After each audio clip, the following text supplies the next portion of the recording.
ग्वालियर से कांग्रेस के लोकसभा प्रत्याशी प्रवीण पाठक और डबरा विधायक सुरेश राज ने किया डबरा में कांग्रेस कार्यालय का उद्घाटन। प्रवीण पाठक ने जमकर साधा बीजेपी पर निशाना, कहा कि उनके पास ईडी सीबीआई पैसा है, हमारे पास कुछ नहीं, हम केवल सच्चे और मर्यादा पुरुषोत्तम श्री राम के बताए हुए मार्ग पर चलते हैं। यही नहीं, प्रवीण पाठक ने भाजपा में चल रही गुटबाजी को लेकर कहा कि डबरा में कुछ अदृश्य शक्तियां हैं जो दिखाई नहीं देती और वह कांग्रेस के लिए काम करते हैं।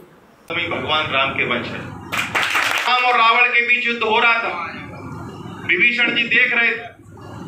तो एक रामायण की चौपाई है कि रावण रथी अरथी रघुवीरा, देख विभीषण हुआ अधीरा।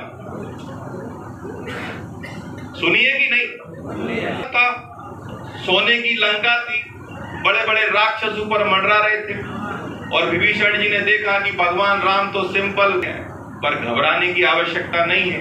जीत हमेशा सत्य की होती है और सत्य के पीछे जो अदृश्य शक्तियां होती हैं वो दिखती नहीं। जैसे कि डबरा की सीट पे भी अदृश्य शक्तियां कांग्रेस के लिए काम करती है कि नहीं करती?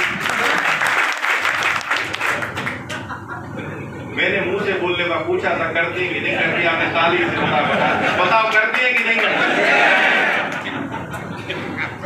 कांग्रेस पार्टी का टिकट आप सबके आशीर्वाद और स्नेह से मुझे दिला।